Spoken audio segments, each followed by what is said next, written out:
हाय, welcome back.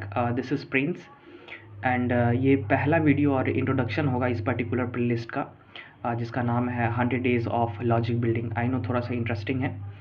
मैं इस पूरे कोर्स में आपके लॉजिक के ऊपर काम करूँगा। अगर आप ईमानदारी से इस प्लेलिस्ट को कवर करेंगे तो आप at the end of this particular playlist ये रियलाइज़ करेंगे कि आपका एक अच्छा खासा लॉजिक बिल्ड हो चुका है। मैं इस पूरे प्लेलिस्ट में डेटा स्ट्रक्चर को कवर नहीं करूँगा। अगर आप लोग की डिमांड हुई तो मैं इसमें डेटा स्ट्रक्चर का प्लेलिस्ट डेटा स्ट्रक्चर के वीडियो ऐड करते जाऊँगा या फिर मैं अलग से प्लेलिस्ट बना दूँगा। But yeah I want to say that कि अगर आप ये प्लेलिस्ट फॉलो करते हैं तो मैं ये मान के चलूँगा कि आपको बेसिक अंडरस्टैंडिंग है किसी भी प्रोग्रामिंग लैंग्वेज की, और मैं स्पेशली जो फोकस करूँगा वो आपके लॉजिक बिल्डिंग पे करूँगा। लॉजिक बिल्डिंग कहने का मेरा ये सेंस कि आप प्रोग्रामिंग लैंग्वेज सीख तो जाएंगे, बट उसमें लॉजिक डेवलप होना एक बहुत बड़ी टास्क होती है। नो डाउट आपको प्रोग्रामिंग लैंग्वेज आती है, बट आपको किसी भी प्रॉब्लम को सॉल्व करने के लिए दिए जाए तो आप उस प्रॉब्लम को सॉल्व करने में सक्षम नहीं है, यानी आपके पास लॉजिक नहीं है किसी प्रॉब्लम को अप्रोच करने का, उसको कैसे बनाया जाए।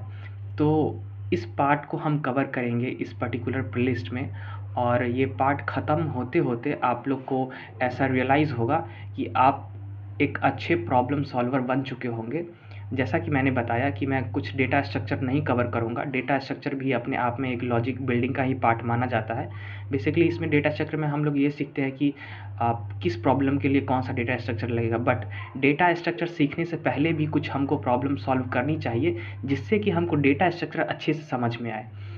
और उसी डेटा स्ट्रक्चर को अच्छे से समझ में आने के लिए ये आपका ज़रूरी प्लेलिस्ट होगा।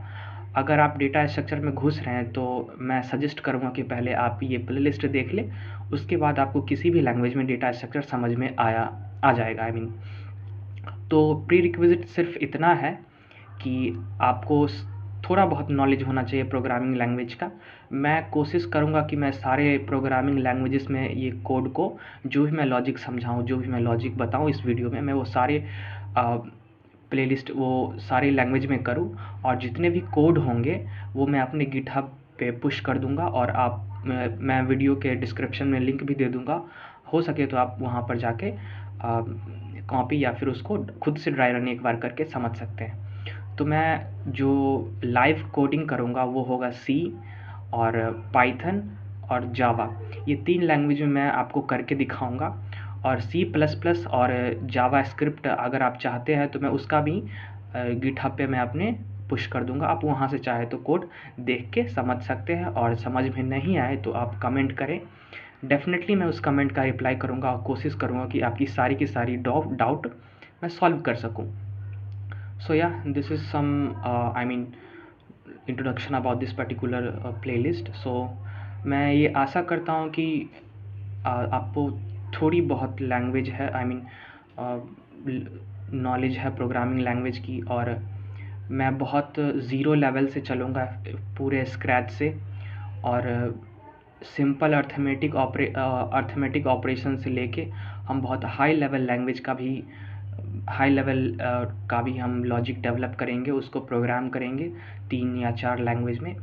और लेट्स सी मैं इसमें क्या क्या ऐड करता हूँ, और बहुत मज़ा आने वाला है, आई नो। सो अगर आप ईमानदारी से इस पर्टिकुलर प्लेलिस्ट को फॉलो करेंगे तो आई नो आपकी एक बहुत अच्छी अंडरस्टैंडिंग अबाउट किसी भी प्रोग्रामिंग लैंग्वेज में हो जाएगी। आपका बेसिकली फोकस जो रहेगा मेरा, कि आपके दिमाग के अंदर लॉजिक डेवलप हो कि इस प्रॉब्लम को सॉल्व करने के लिए मैं क्या अप्रोच लगाऊं, कौन सा तरीका अच्छा रहेगा। मैं सिर्फ इस चीज़ पे मैं फोकस करूँगा। फोकस करने का मेरा ये रीज़न है कि आप प्रोग्रामिंग लैंग्वेज बहुत लोगों को आती है, बट वो एक अच्छे प्रॉब्लम सॉल्वर नहीं है। तो मैं इसी प्रॉब्लम को रियलाइज़ किया और मैं इस प्लेलिस्ट को बनाने के लिए आया हूँ। तो मैं आशा करता हूँ कि आप लोग इस प्लेलिस्ट को एंजॉय करेंगे at the end of this particular video. Thank you so much, keep watching and keep learning. Thank you so much.